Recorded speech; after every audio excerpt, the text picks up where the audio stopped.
Hey everybody, welcome back. This is Kaylee from Hope and Harvest, and I have some photography tips for you today. I'm using Apple iPad right now, and I'm in the Photos app. I'm going to walk you through just a couple of edits that I did to some family portraits that I had taken really recently. Now, these aren't professional by any means. These are just me putting some settings into my camera. I handed it to my mom, and she took some quick family portraits of us because we were just fresh home with my newborn there that you see in all those pictures there. We had just had him a couple of days before, and so I wanted some pictures with him. So my mom graciously obliged, and she came over and just took some pictures of us. So I'm just going to walk you through a couple of editing tips. Now, if you've been around on my channel for a little while, I haven't been around for about a year, but I'm glad to provide some content for you today. Just some editing tips and tricks for photographers who might be beginners or who might be just low on supplies or low budget photographers, whoever you are, even if you're an experienced photographer and you just enjoy watching these, I hope you enjoy. But today we're going to edit these 3 photos to look like Portra 400, or at least add some warmth to them so that they emulate a little bit of some like film tones to them.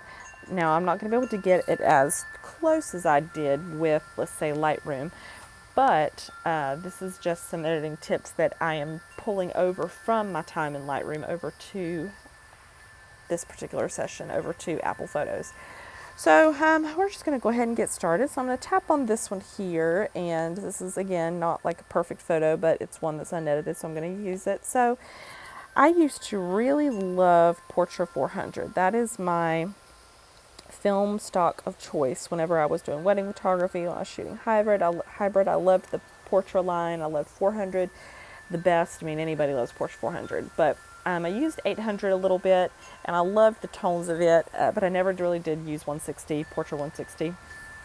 I never did really use that or really like it all that much. So we're keeping Portra 400 as our style goal here, is kind of, I'm keeping it in my mind as I'm editing these photos. So first and foremost, I want to crop my photo because, again, this is not professional. My mom took these for me. Thank you, Mom. You did a great job, but I'm still going to tweak and edit some of these to my liking. So I'm going to crop these, and down at the bottom, I'm going to click the 3x4 because that's the closest that I can get to a medium format crop. I loved medium format. I use 35mm a lot more than medium format, but medium format I just have a passion for. There's just something about it. The larger frame is just, I don't know, it's beautiful. I think the images in medium format are just beautiful. So I'm going to click on the 3.4 here, and just to make sure that mine and my husband's head is in that top square there. If you've never studied the rule of thirds, go study it. That's what those little grid lines are. They just help you compose your images well. So I'm going to do that. And then I'm going to go ahead and go over into the adjust. And I just like to kind of play with it first. I just kind of like to play with it because sometimes an easy fix for me is just the auto, and then add the like vivid filter on it, which looks good, but just play with it. So first I'm going to do auto and see what happens. Turn it off, turn it on. Okay, well, I'm going to keep it for now. I'm going to bring my exposure up just a little bit, and I'm going to go ahead and do the vivid filter and then go back and fine tune using all of these toggles here. So I did that. And that looks okay. I'm still not real pleased with either the color and some of my highlights and shadows. So I'm going to bring my exposure up a little more. I'm going to go to my contrast and bring that up a little. I am going to take saturation up some, but then I'm specifically going to go to warmth, and I'm going to bring that up until I'm happy with the warmth that I see. So yeah, right about, again, I'm hemming and hawing because it's all about just seeing what feels right to you. So I think I like that right there. That looks good to me. Now for my tint, I'm going to bring up the one click up on the magenta side, I think, because I don't want this to be too green and too cool. I want it to be warmed up, nice and warm now. So I'm going to go back to vibrance and warm that up a little bit, and saturation's up, black point. So contrast and black point go hand in hand. Contrast is very, very similar to black point, but black point just means how black are your darkest parts of your image. And then your contrast is just an overall kind of, making your black stand out. So I like to take down my black point a little. Okay, now my shadows, let's see.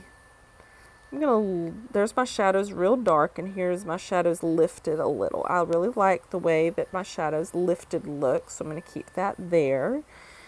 And then, now that my shadows are lifted, I think I can back off of the warmth a little bit to see how that looks, and then apply it again a little heavier and just play with it and see what looks good.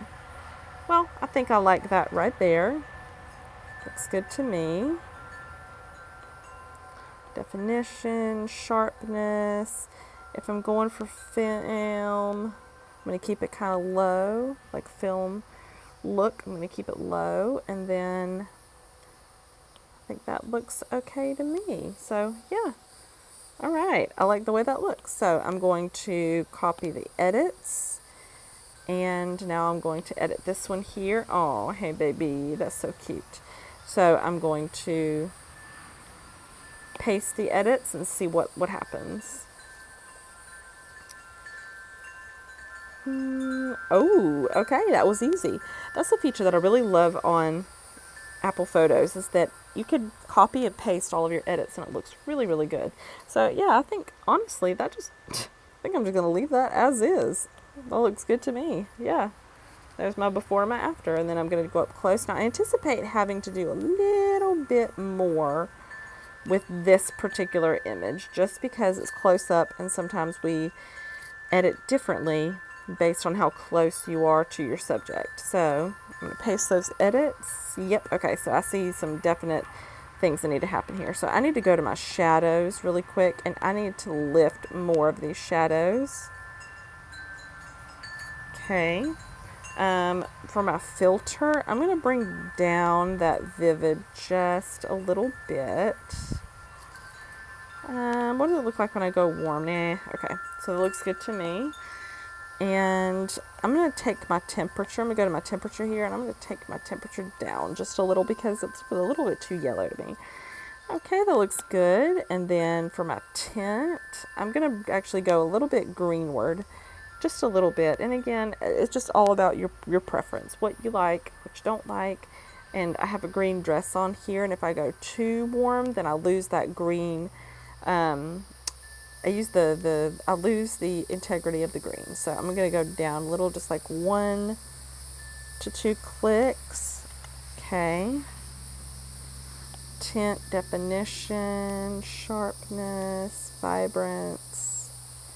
Shadow. Okay, for my highlights, nope, I'm just going to go back. I'm going to press undo because my highlights look fine. Okay.